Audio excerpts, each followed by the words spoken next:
Hey guys, welcome back to another Warframe playthrough. Yep, that's right, we're going around again. It's the start of 2024, so I thought it was a good time to start a new playthrough and yeah, learn from all of the things that we learned in the last series. And I think, yeah, it's going to be much better optimized this playthrough, so hopefully you guys enjoy it. I am going to be condensing these episodes down much more than I was last time. I'm just going to be slotting in, you know, the important bits and pieces and the interesting bits, I guess, as we go along. Each episode is going to be kind of covering the week's content, so some weeks might be more than others, depending on how much time I get to record and how much time I get to play on the game. And similarly to the last series, we're going to be doing this with no platinum purchases until, you know, way end game, like MR3 or MR4, because that's probably going to be the case when we get to that point. I am actually going to be utilizing public squads on this. So whilst I'm going to be playing solo myself, I'm not going to be inviting anyone to begin with. I am going to be utilizing public, which I didn't do really at all in the last series. So hopefully that's going to speed things up. And yeah, I'm also going to be building a clan again from scratch, although my previous clan, the one we made in the last playthrough, will still remain my go-to clan. I'm not actually going to invite anyone to this new clan that I make because, yeah, I'm still going to be using the previous one on my other account. So if you do want to join a clan with me in it, that's the one you need to go and look at. And the details for that are in the comments, not the comments, the description down below. So yeah, I think that covers pretty much everything.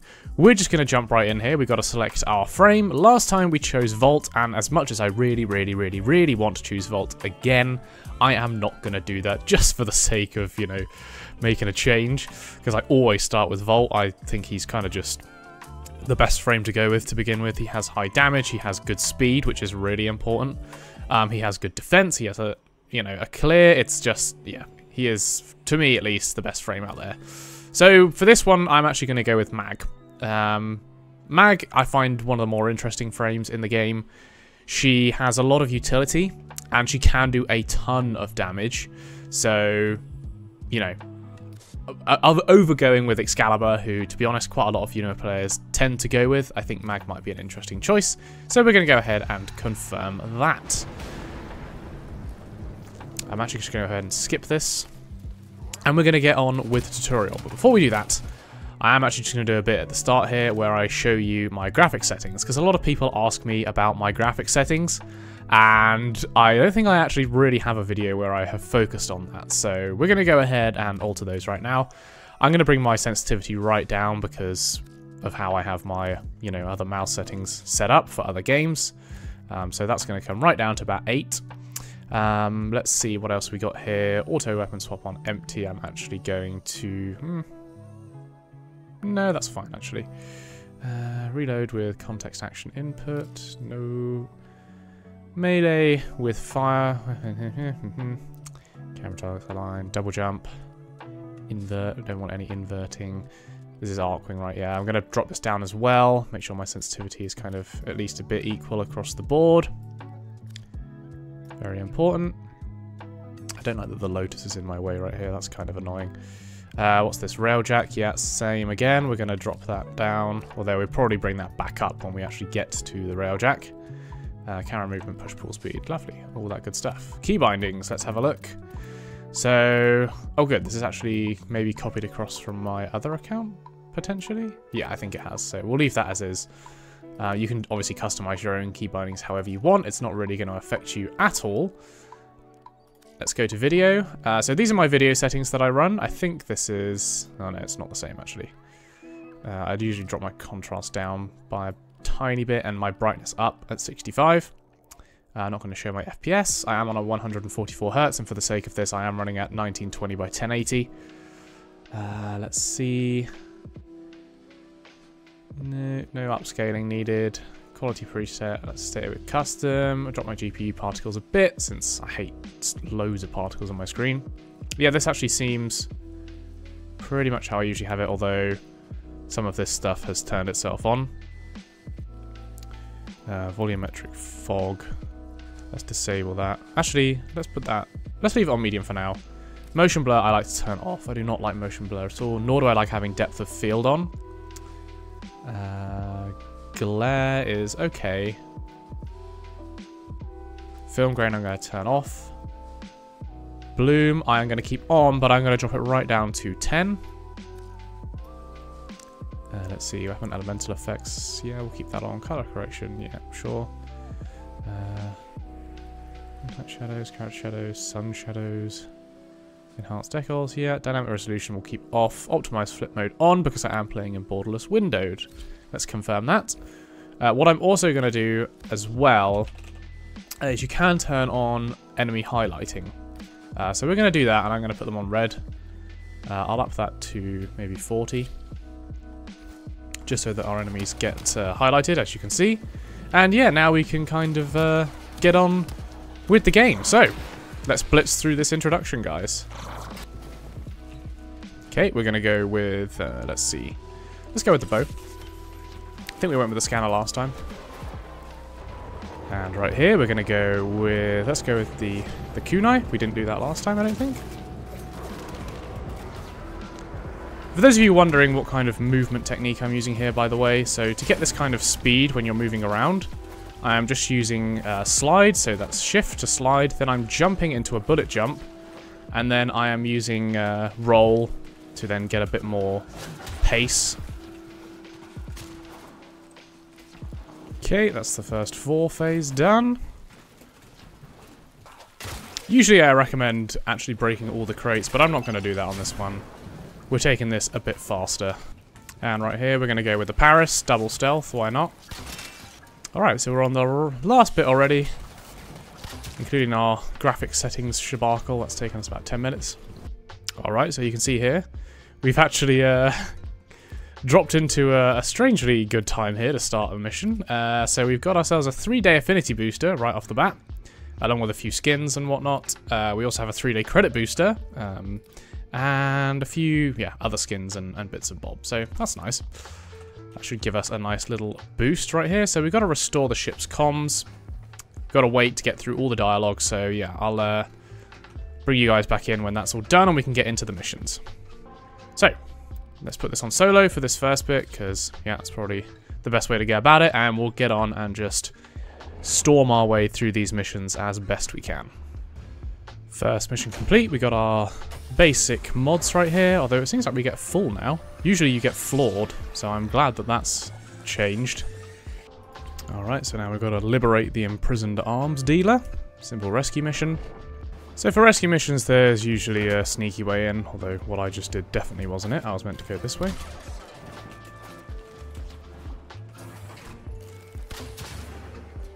There we go. Now, what you also want to bear in mind as well is that on rescue missions there are wardens, which I think count as Eximus units.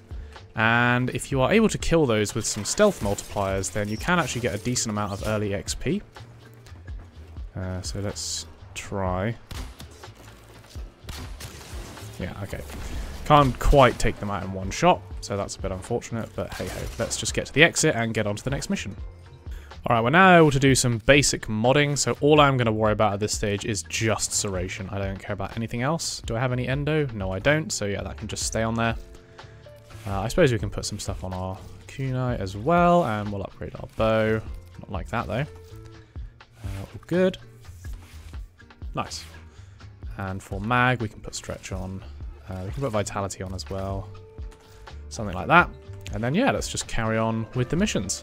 Okay, so we've got the ship's foundry segment now. Let's carry on. We've got to do some exterminating. Let's go ahead and make this a Scarus Negator. I believe this is rushed for 0 platinum, so we might as well do that.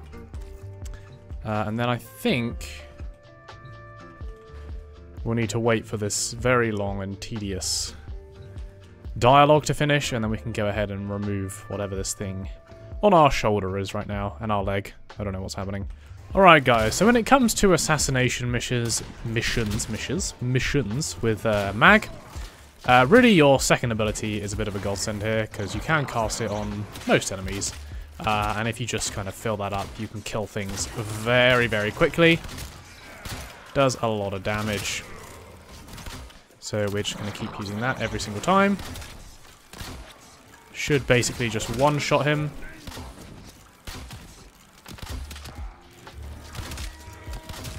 And again.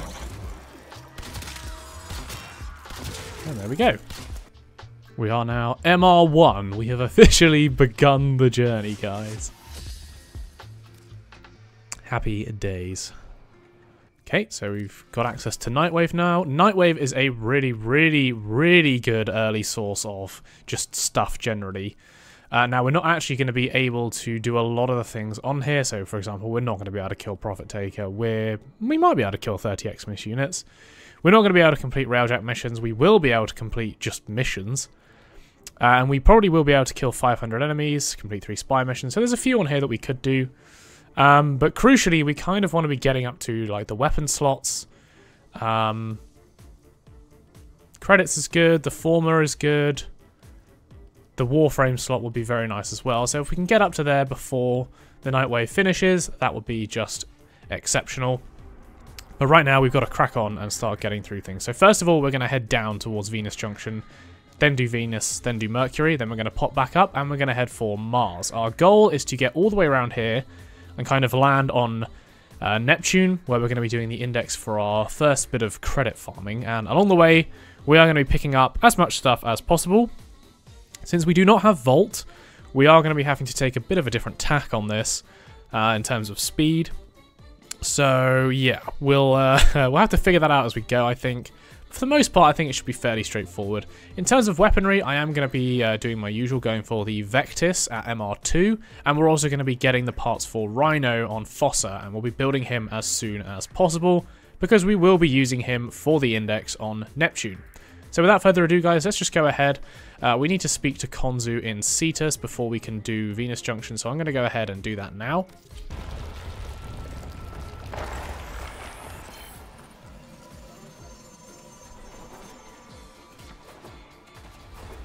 Alright, so that's Sire's Vigil now complete, which means we can go ahead and do the Junction.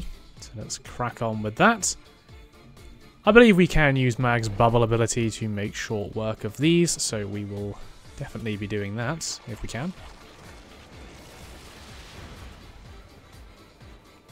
Oh, Vault Specter, sad. There we go. Nice. We're not going to worry too much about Plains of Eidolon and also Venus right now, but we are going to make the Taxon. That's good. And then yeah, let's go ahead and crack on, guys. So first of all, let's get up to Tessera, and then we can complete 10 waves. This map can take a long time just because of how long it takes the enemies to path towards you. So yeah, this could take a while, especially at this level where we don't really have much clear potential. And we're not running any snipers or ranged weapons. Alright, so after 5 rounds we got ourselves a relic. That's pretty nice, but we got to get up to wave 10, so we are going to keep going. Let's see where we get to. Alright guys, so we are on the last wave here. Hopefully this one goes quickly and we don't get another dropship during it. I don't think we should, because the last dropship turned up fairly recently. Oh my god, come on.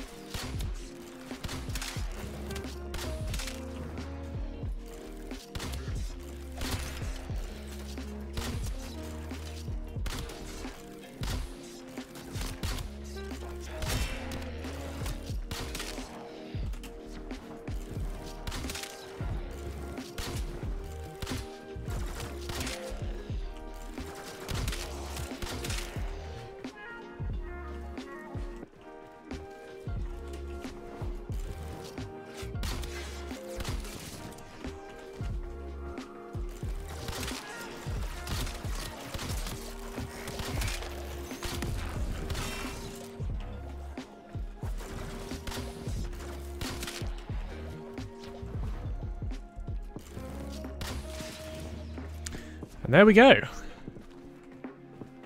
We're up to 400 out of 500 enemies, so that's nice. And we got another relic. That's actually really good. Let's get out of here. That's our 10 waves. So for this one, there is a little side entrance over here that you can get in and under.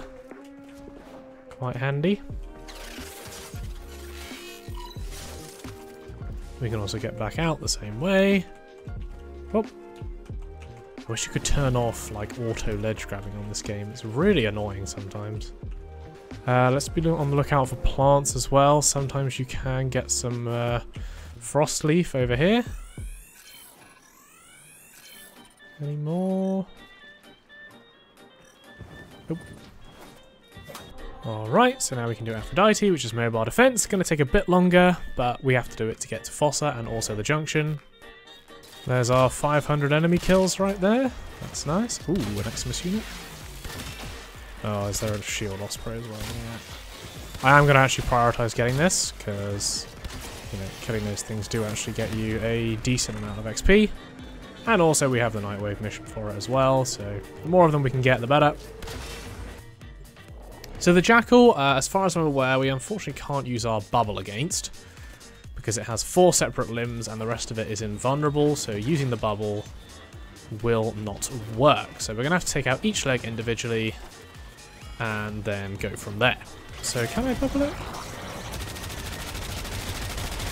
I can. That actually stops him from hitting me, so that's quite nice. I don't know if that was from my damage or just a reaction. Hopefully it was from my damage.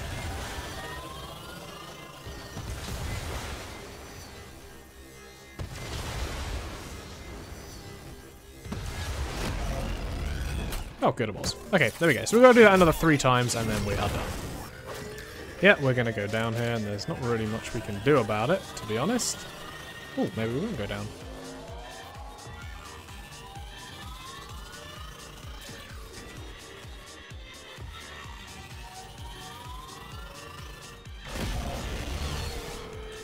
And there we go. No deaths. Happy days. And yeah, we're out, guys, so I'll see you back on the ship. Alright, so that's done. We now have the Jackal out of the way, and we have Stalker following us, so we can maybe get some weapons from him. Let's go ahead now and go ahead and do the Mercury Junction. Again, we can just use our second ability to easily get through this, so that shouldn't be a problem.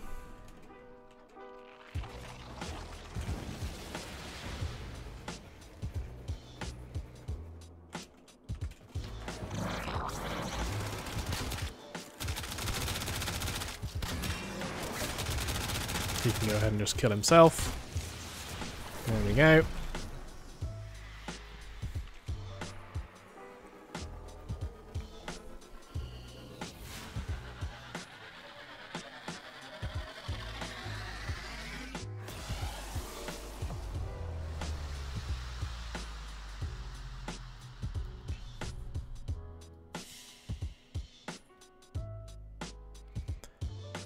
And there we have it. So we got ourselves a Boltor blueprint, we got Streamline. That's all nice. Yep, Streamline, Fast Deflection, How the Kubrau, Boltor, and the Once Awake. Nice. And now we have access to Mercury. So, the next goal is obviously to get over to Mars. So in order to do that, we are going to need to complete the Mercury Junction and visit the Codex in our orbiter. What was that for? What quest do we need to complete? Sorry. Once Awake. So we need to complete Once Awake, and once that's done, we can have access to the Mars Junction. But in between episodes, guys, all I am going to be doing is farming up Fossa so we can get the rest of Rhino, and we will be building him in between episodes. Hopefully we'll have access to him at the start of the next episode. So, yeah. Hopefully you guys enjoyed this episode just to start off the series. We've actually got pretty far in one episode, I think. And just to round it out, you can see I'm going to show this at the end of every single episode. We have spent 1 hour and 10 minutes 41 seconds in game, so that's not including time in the orbiter. That's just mission time. We spent 1 hour and 10 minutes overall. If I look at my recording, we've actually spent about 1 hour and 34 minutes, it looks like. So yeah, it's not too far off what we've actually spent in game. But yeah, hopefully you guys enjoyed the start of this season. We'll be continuing as per, and as for other videos on my channel, if I do get time and if I obviously think of a nice subject that I want to do, they will be going back up on Fridays now. So yeah, bear that in mind, guys, and I will see you in the next one.